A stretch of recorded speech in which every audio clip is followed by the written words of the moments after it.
There we go. Hi, everyone. It's Coach Mo. I'm here with a wonderful client, Dr. Alina Ruta. Welcome, Alina. Nice to see you here today. Thanks for joining me. I'm excited to talk to you, share your story, and have you share your story.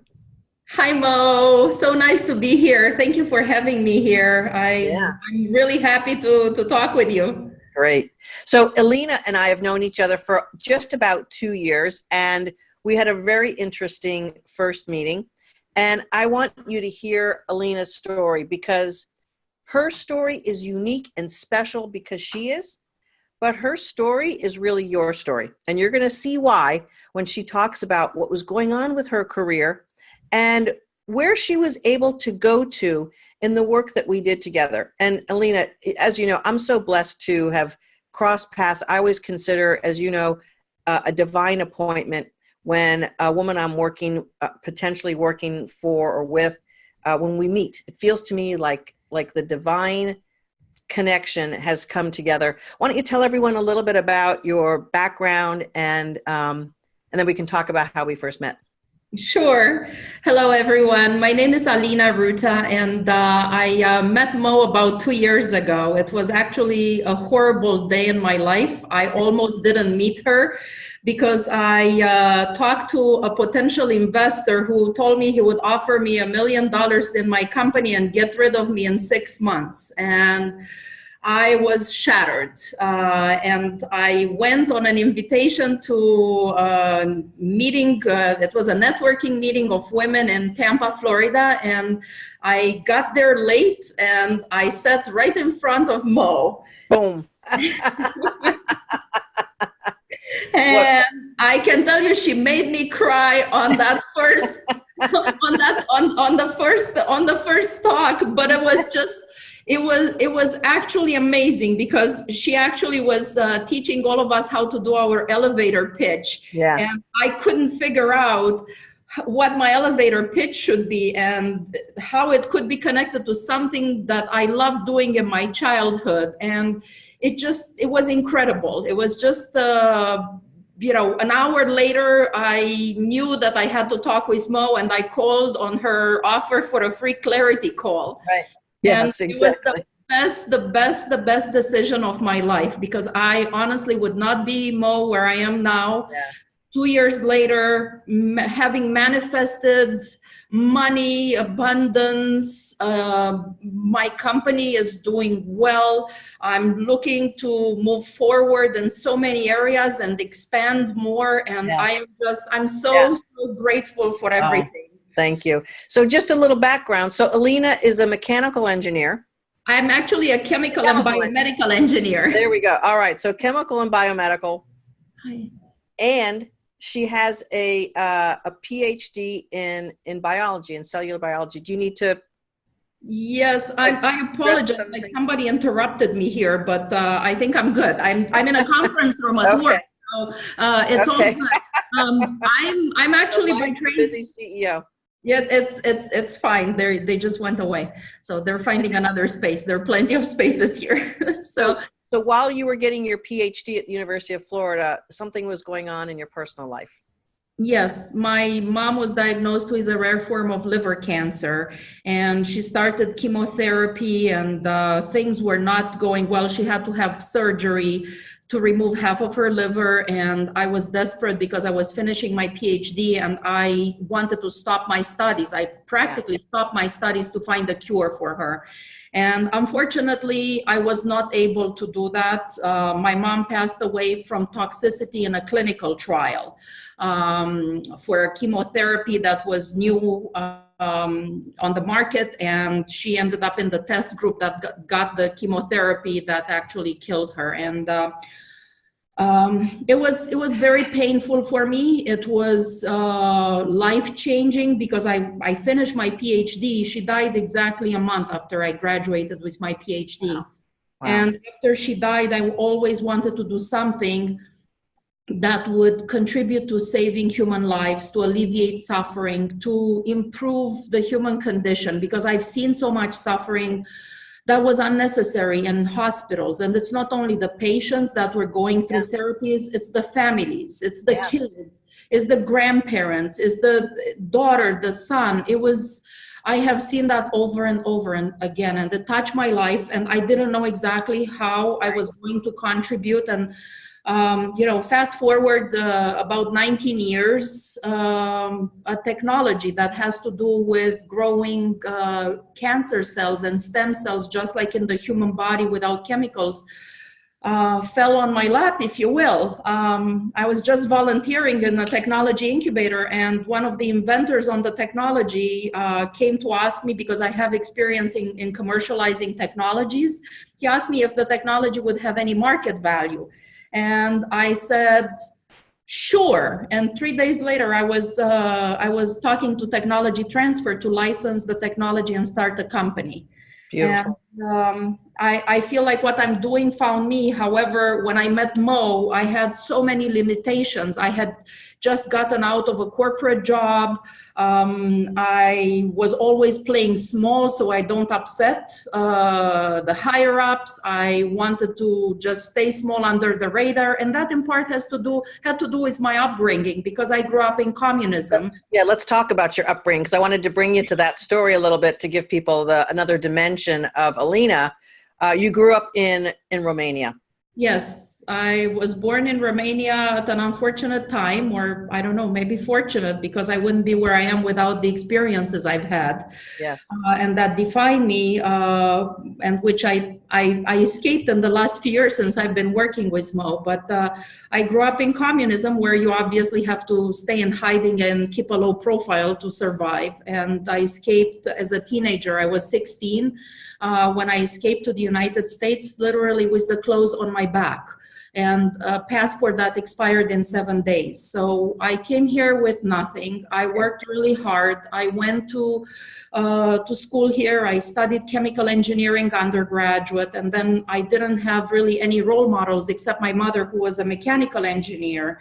And I really wanted to be a role model for other women, because there were so many women that were so smart and they would drop out of graduate school because they felt intimidated. And I thought, I have not had one single woman professor in my engineering studies. And I thought, that's a shame. I would really love to be one. So that's why I went and I got my PhD, and I studied for my PhD. I had a full fellowship, and I did everything that my mother and my parents told me, and you hear society, I did everything right. I went to school, I studied really hard. Good grades. Grades. I got a job in corporate America. I worked for Fortune 500 companies. I made it up the career ladder, and somehow I never really got ahead.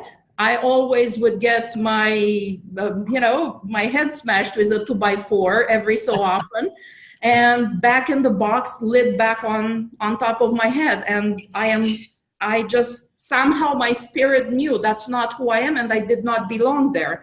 And I've gone through changing jobs, moved from job to job to job, not finding that satisfaction, and really downplaying me and who I truly was deep down in my heart. And you started teaching me that there is more to what the eye meets, that there is spirit and there is energy, and there is trusting your heart and your intuition when you make decisions. Yes. Not listening to others, and really staying in your power.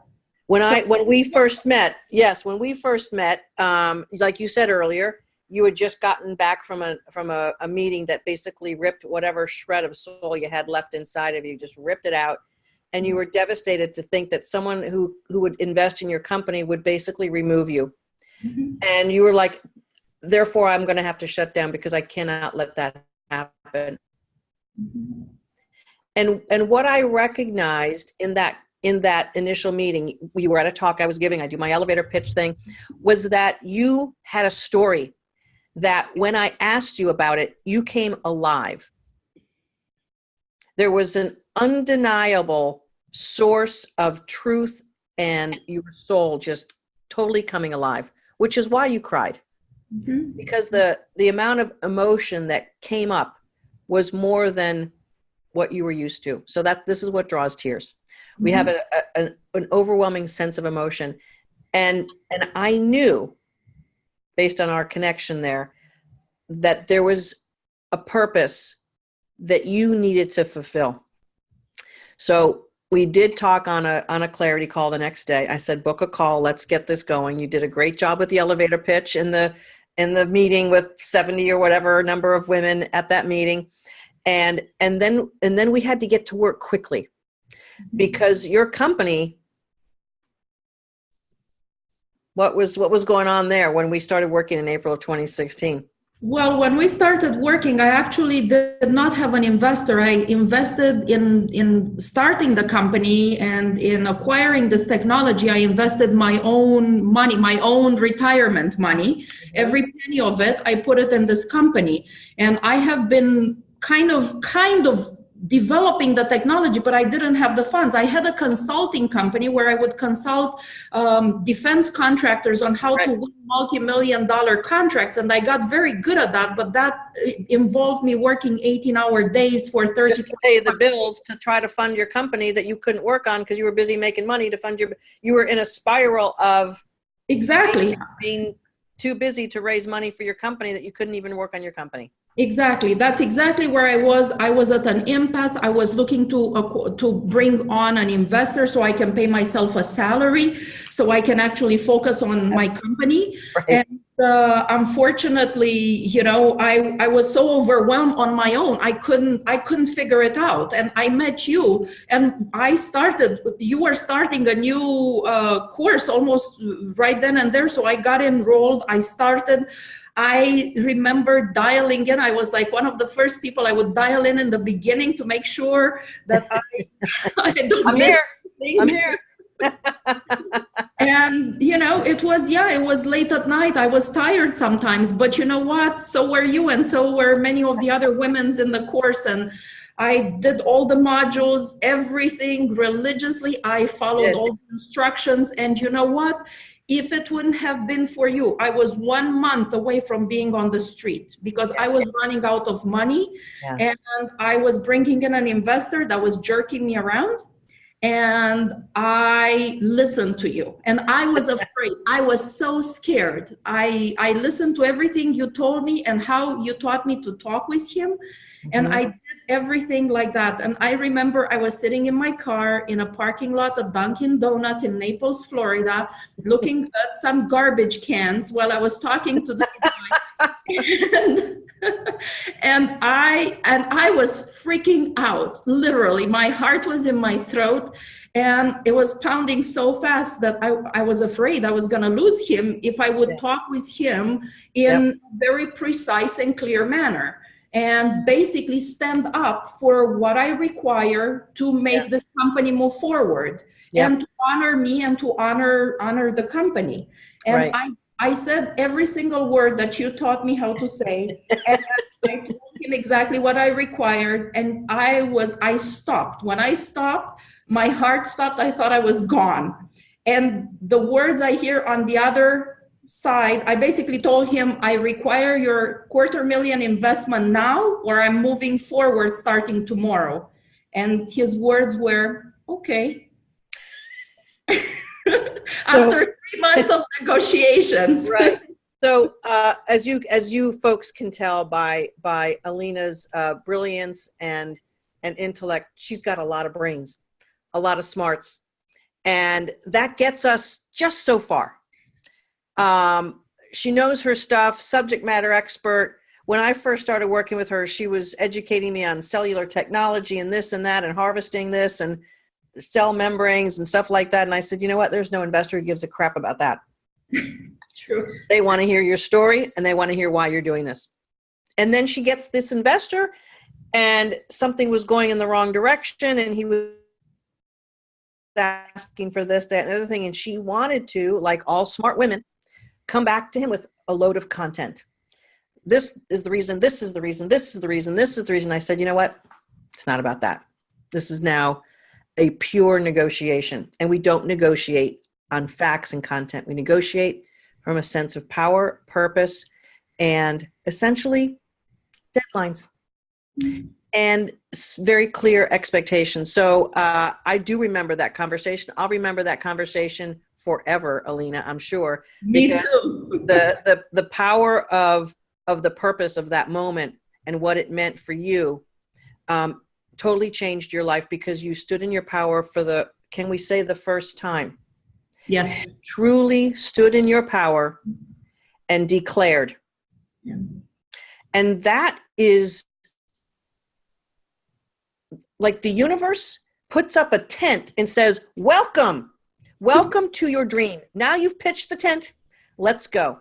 And from that point on, what happened over the next couple of months from that point on? Because I kind of remember some pretty magnanimous things happen after that point. It's just manifestation after manifestation. The investor actually, I earned his respect. He told me that I earned his respect with the way I stood up and I talked. And I earned his respect. I earned his investment since he invested another $250,000 in my company. And we are great friends now. Yeah. And he's a supporter of me and my company, and he's with us all the way. Yeah. And afterwards, we were having another coaching call, and I remember in December 8th, I will never remember, 2017, we were talking and we had this coaching call, and I had a feeling, like this overwhelming feeling during our conversation and the coaching session, that I'm playing it small where I was, and that I required to go bigger, but I was afraid. I was scared again. I had some investment money, but it was scary to take it to the next level. And that meant relocating out of where I was to a bigger city, to where I had opportunities for bigger labs, for more business opportunities, investment opportunities. And, you know, I heard the word Fort Lauderdale. It was like my intuition. And I told you, the minute we finish this conversation, I'm packing up a small bag and I'm in my car. I'm driving from Tampa to Fort Lauderdale. And that's what I did December 8th. And then through all of these events and further coaching, and it's just having that leap of faith and just taking inspired action that you taught me how to do, and staying in my power. On March 1st, I moved in South Florida and I relocated my company to Miami. And we're doing great. We're actually on our way to start manufacturing a cell culture technology that grows this cancer cells and stem cells, just like in the human body, without any chemicals. Like nobody else can do it today on the market. Yeah. And we're on our way to saving millions of lives. And I would not be where I am today without you. I mean, so many manifestations, so many things that have happened. Last year in November, my company, Salvana, was awarded the key to the Miami-Dade County by the mayor of Miami in a ceremony that I was touched, I was honored. Yes. We were selected as one of the most innovative companies to relocate to Miami in 2018, and basically predicted to be an influencer in the Miami-Dade economy in the years to come. And it was something that somebody nominated us, and then they voted and they selected us, and it was a huge honor. And you know, like you say, the better it gets, the better it gets. And now I live my life. I live what I used to call a magic life, but to me it's my new normal. Yes. And I would not be here without everything that I learned from you, Mo. I would not be here. And it took fortitude, and it took basically changing my thinking, breaking up with my former self, and breaking up with my ego, because the person you see now may look like the Alina from 2 years ago, but inside, and her spirit is the spirit of that child that I remember when I was young, that loved to dance ballet and twirl around and bow in front of an audience. And I may not be a ballerina, but my spirit is free, and I feel like I'm on an amazing journey with my team, and I just feel so blessed, Mo. I would not be here without all your coaching. So great. And I don't want to downplay the city of Miami Key, because that was less than a year after you moved, you also bowed on a stage for some other prizes over the past 2 years. Yes. That were recognitions of your technology and what you've done. Yeah. How many prizes and what prizes have you won? Oh, Let's brag a little bit, Alina. Prizes. Actually, I won in 2017 the largest technology prize in Florida in October of 2017. Actually, after I met Mo, the elevator pitch that you taught us in, I don't remember the module number, that elevator pitch was actually my transformed presentation for the semifinalists for this Cade Museum Prize, which is the largest technology prize in Florida. And there were over maybe 200 people in the audience, and the audience, most of them were standing up and applauding, and some of them crying when I finished giving that presentation. And it was a minute and a half presentation, but it was based on the elevator pitch, and it was based in a soulful storytelling. And that's what touches lives. And that's what acquires investors, because when you have the data and you may have the knowledge and you may have all the list of facts that you can present to somebody, but what somebody is really going to be touched is by your personal story told from your heart. And that's what I learned from you, Mo. And that's what really assisted me to win the largest technology prize in Florida, to win an entrepreneurship prize in Tampa Bay. And it was a huge honor. And I had this knowing that I was going to win these prizes, because I started trusting my intuition. And that's something that I have learned from you. And that intuition, as you and I have coached and talked, that is literally your inner being beckoning you to pay attention to your beauty, your intelligence, your genius, and you're in your genius zone. Alina, just to kind of recap for folks who have been probably transfixed by this interview, as I have, always love hearing your story. We met by divine appointment at a healthcare businesswoman's meeting in Tampa. I've probably given 5 of those talks in 5 years. It's not like I'm doing that every day. I saw you at the front of the meeting. You needed to be lifted up. I saw that your soul was in need of rehab. And we got to work immediately. And you learned how to tell your story. And you very quickly acquired this investor, stood in your power. Look, we don't need to tell every little twist and turn, but you had twists and turns in your journey. Oh, yeah. Folks, make no mistake about it. This was not a linear journey for Alina. This 2 years have been full of her basically coming to terms with so many things that were holding her back, stories that she had been told that she believed that were lies from other people, professors and instructors and bosses, all of the stuff that coats us in a veneer of playing small and not knowing who we are. And she popped out of every layer after layer, continuing to step into her power, into her truth.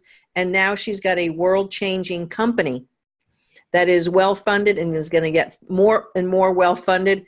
You're going to change lives, Alina, and you are coachable, and you were open and ready to do something different. And I just absolutely bless that. If you were counseling a woman who was in your shoes, maybe they don't have their own biotech firm, maybe it's an engineering career or a legal career or an accounting career or a marketing career that's just like not where they want to be. What would you tell someone as their big sister or as a mentor who's gotten on the path and gotten into your flow? What would you tell a woman who was struggling right now? As just another woman, just a woman to woman, I would say, put yourself first. You are more important than anything else in your life. And maybe that's not what you were taught, because I know that's not what I was taught. I was taught to put others first. And as women, we often do get taught that, and it becomes part of who we are, and we don't even question it.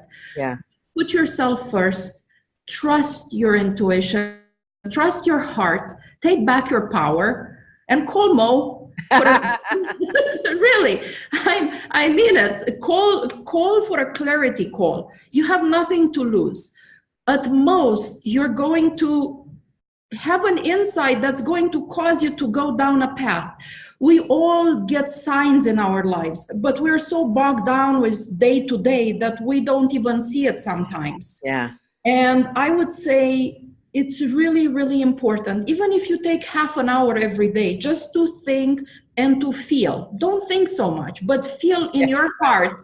Because I'm an engineer by training, and I used to be very analytical. I still am, that's fine. But I used to say all the time, I think, I think, I think, I think. Now I say, I feel. And I would say to everyone, instead of teaching kids to say, think before you speak, I would say, feel before you speak, because all know that. That is so good.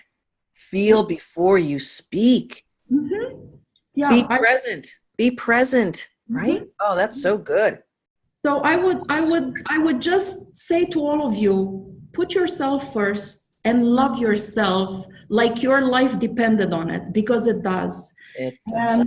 And really do something that you feel is going to make you happy, even if it's something small, even if you want to just have a piece of chocolate, but that gives you joy, that honors you. And to honor yourself, it's one of the most important things that I would tell anyone. And you know, it's a series, and the more you do this, and if you give yourself that loving attention every day, even if it's for 5 minutes of your space and time, you're going to see a difference. And don't let anybody else tell you what to do. You decide, you choose. It's your life. Absolutely, yes. Because ultimately our hearts, our inner being, our inner guidance system is always talking to us, whispering sometimes, and sometimes talk about that 2x4 whack. Sometimes we get something from the outside world that gives us the wake-up call. As you know from knowing my story, my real wake-up call was my breast cancer, double mastectomy, a little bit over 10 years ago. And I knew that I had to do something different, and that got my attention. I started figuring out what was next for me. Alina, I am always inspired and happy to connect with you and to talk with you. I continue to see you make a big impact in the world. And I'm delighted that we had this chance to share your story and the opportunity to work together and to be in each other's orbit for these 2 years and more to come. You and I now have the opportunity of living pretty close by, so we definitely are going to get on each other's calendars for dinner. So thank you so much for stopping by and sharing your story, and bless you and your continued journey. Thank you so much, Mo. I really appreciate it. Thank you. Thank you. I really, really value everything that you have taught me, and I still continue to learn from you. So great. Thank you. See you again. Yep. See you. Bye-bye.